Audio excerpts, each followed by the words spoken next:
Blech. Frumess talks about Halloween, Halloween, Halloween. Let's all talk about Halloween, Silver Shamrock. Hey guys, what's going on? Welcome to another episode of 31 Days of Halloween. Today's film is by a iconoclast independent filmmaker named Larry Fessenden. It's called Habit. Came out in, I think it was made in 96, came out in 97. Vampire flick. This film has been on my radar for so many years. I've watched many of Larry's films, and I've never seen the one that he's most known for. Everybody knows Larry for Habit, or that was his big breakout independent film. He started a production company called Glass Eye Pix. That's always a vehicle for his stuff as well as other stuff. Larry is just as much of a producer as he is a director, as he is an actor, as he is a writer. He is a Renaissance man. He is everything that I want to be, even though I'll be honest, I am not, some of Larry's films don't connect with me personally. Some of them are hit and some of them are misses. When they hit, they really hit, and when they miss, they miss. I would say Habit is obvious. Habit is not only his masterpiece, but it's the film that I think I love the most. I think it's his best film. I really, truly love this film. And the truth is, Larry he embodies everything that I aspire to be. Probably never will, but damn sure going to give it a try. And he really is something else, man. And this movie just blew my mind out of the water that he was able to accomplish what he accomplished. I have no idea what the budget was on this thing. It was obviously shoestring, and the fact that, you know, it's funny too, because normally when a movie finishes, I don't know about you guys, but I'll be honest, I don't usually check credits. I'm not always checking credits. But one thing, when I watch a film and I want to know how it was made, the first thing I do is I go to the credits. I take a look and I see who did what, how many people were on the crew. And I got to tell you, so many people were involved with Habit, despite it clearly being such a very, very low budget film. I want to know the number. I'm very curious to know what he made this for in $1990, because the scope of it is so big. There's so many locations. If you ever want to make a film that feels much bigger than it is, if you ever want to make a film that feels like there's money behind it, even though there's clearly not, use a lot of locations. Go everywhere. That is like the easiest way to just make your movie look big, really big. And this film, it's like friggin' Avengers level big for an independent film. You know what I'm saying? Like that, I was blown away. What is Habit about? It's about a guy named Sam, played by Larry. Something I've always admired too, you know, I couldn't imagine trying. I do it all the time. I jump in front of the camera when I don't have actors. Of course, I do it myself. But the idea of doing a whole feature with dialogue and starring in a film as well as directing it and writing it and editing it, I mean, it's a daunting task, and Larry did all of those things in this film. He plays a character named Sam, who's a down-and-out New Yorker he's grieving over his father's death, and he's just broken up with his girlfriend. He's also an alcoholic and just constantly boozing all the time. He meets this girl Anna, at a Halloween party. Of course, the movie begins on Halloween, makes perfect sense, and he immediately just falls for her. She seduces him a bit, and they start this tumultuous relationship, this intense, you know, sometimes like there are some relationships that burn bright and they burn passionate and then they burn out. And that's kind of like what this thing is a bit. And, you know, it just sort of like, it takes its toll as these things do. And obviously the vampirism, the movie's called Habit, which I like. It's a great, you know, I was trying to figure out what's going to be the habit. Is the habit the blood sucking? And I don't think so. The habit is Anna. Anna is the habit. His need to sort of engage with her is the habit, and her habit is being a vampire. So it kind of goes two ways in that sense. And, you know, her vampirism is very sexual, You know, a lot of vampirism can be sexual. It can be parasitic, but it can also be sexual. And then you can also have sexual parasitic, which is what this is essentially. And she's drinking his blood, and the wounds don't seem to heal. She starts with his lip, and his lip is bloody throughout the whole film. I thought that was a very interesting detail, you know. And he's got, there's a wonderful cast of characters in this film, man. He has his best friend, Nick, and her girlfriend, his girlfriend, I forget her name, who also used to be with Sam. And we find out that he was an alcoholic who, you know, knocked her around a bunch, as they put it in the film. You would call it. It probably would be a very sort of unlikable character trait for someone who's supposed to be the hero of your film. But listen, characters are supposed to be flawed, and quite clearly this character is supposed to be flawed. No character is supposed to be perfect. And, but I just thought that was a really jarring detail for someone. We don't see that energy in Sam at all. And it just casually gets mentioned after the fact, or in just passing detail. You feel like that would be a bigger thing, especially because he seems to still be friends with the girlfriend, Nick's girlfriend. She's just as good friends with him as Nick is, you know. Anna at one point starts to try to seduce that girl as well, that's how we find out that she had a thing with Sam. And yeah, Nick, I really like Nick, the character, because he's just so, you know what's interesting? I would almost imagine that if this movie was made in a different era, that he might be queer and that the girlfriend might be a bit of a beard. I don't know what, it's just his energy. He has this like camp queer energy to him, which is really infectious and great and charming. He wears this, I love his purple. He wears like a purple scarf. Not that wearing purple denotes being queer, but I don't know. It's just, he has like a flair to him, I guess would be the best way to describe it. A queer flair to him. But the characters, all of the characters feel real and lived in, which is so important too in a movie like this. You know, you need that. And we get, again, just like The Addiction, this was kind of like a double feature with the Abel Ferrara's Addiction, New York vampire films about addiction. That's the perfect double feature. And this also offers a slice of New York, but in a way, you know, it's funny. I thought that the black and white made everything gritty in The Addiction. The color makes everything even grittier somehow. It feels even more real. You know, just we get this slice of New York apartment life in the 90s, living in these old walk-ups that are not like, they seem not so clean, like, you know, a little sort of grimy even. But that's the way people lived. Like that was like just an apartment, you know, but you know, it's kind of like a little seedy. I don't know what I mean by that. We also get this increasing sense of paranoia. We're almost not sure what's real or not for, you know, the duration of the film, all the way up to the end, because she falls with him out the window, which was an insane stunt. They do this stunt where I couldn't believe that they were dangling out a window like that. It's just insane.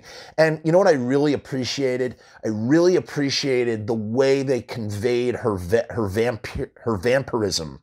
You know, there are some great uses of sort of like, not double exposure, but like doing fades. I guess it's double exposure, kind of.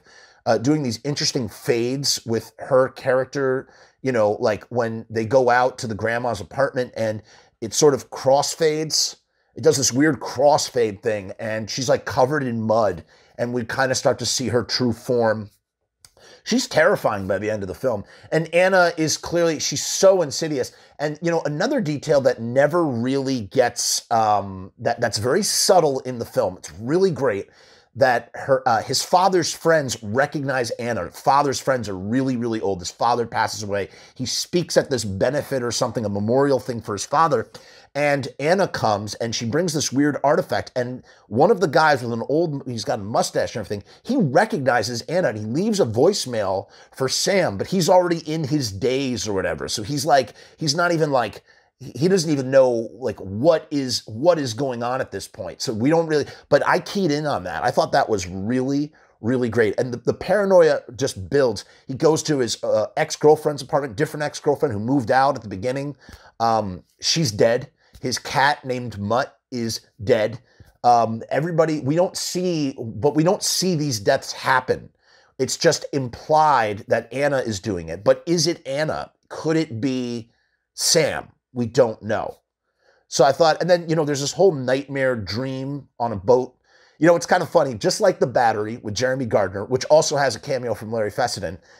Something about these directors who also star in films and have to do like full-on nude scenes. And I don't know, I just thought it was funny, man.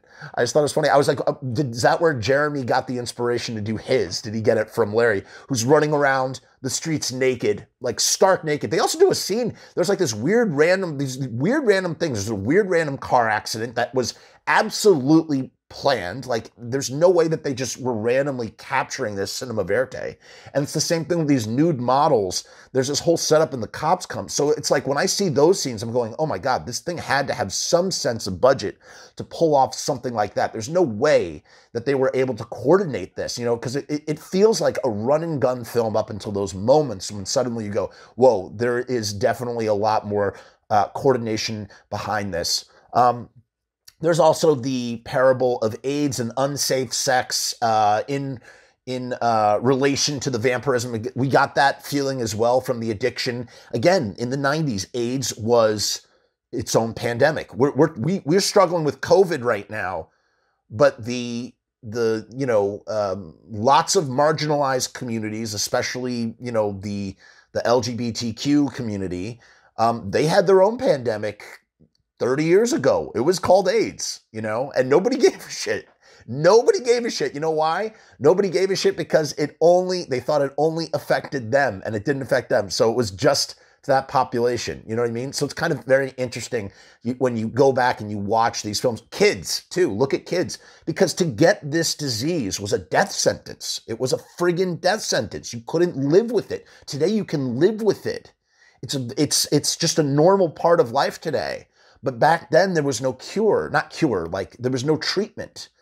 You just had AZT, which also was, I'm not going to get into this because this video is going to get flagged. Yeah, it's really a time capsule. I love it's excuse me. It's micro budget. There's this whole nightmare dream sequence on a boat, which is so well done. We get this shimmering light shining through the cabin of the boat, and these vampires, the vampire, Dracula, he came over on a boat or whatnot. So there was kind of like that little allegory there. And we just get the sense, and their friend disappears. Lenny, he disappears, and they think it could be Anna. It's just, man, I can't recommend this film enough. Another thing too that is that I found was really at the top when talking about The Habit. The Habit is toxic relationships. Obviously being in a relationship with a vampire that's feeding on you and sort of alienating you from everyone around you is just parable for being in a toxic relationship or being trapped in a bad relationship. And so The Habit, in a way, is these toxic relationships. And the center of the film, the whole film, sort of, in all these films, especially independent films written by, these revolutionaries like Larry, you always have some message, sometimes veiled, sometimes not. But there's always like a thesis statement of the film. And the thesis statement of Habit is this quote from Nick when he's having a confrontation with Sam about, him just being sick and getting worse and worse.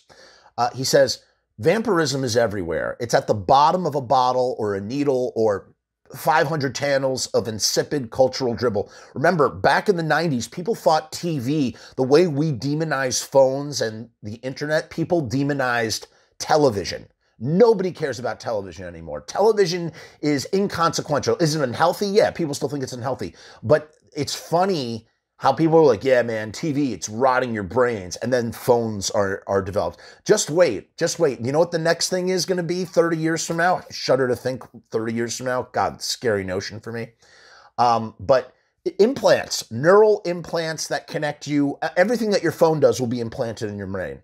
And then there's going to be this whole divide between being natural and being a cyborg, and thinking, oh man, it's rotting your brain in the same way that your phone rotted your brain, in the same way that television rotted your brain. So that's very interesting. So he says 500 channels of insipid cultural dribble, the advertising and gluttoning draining us of our ability to think.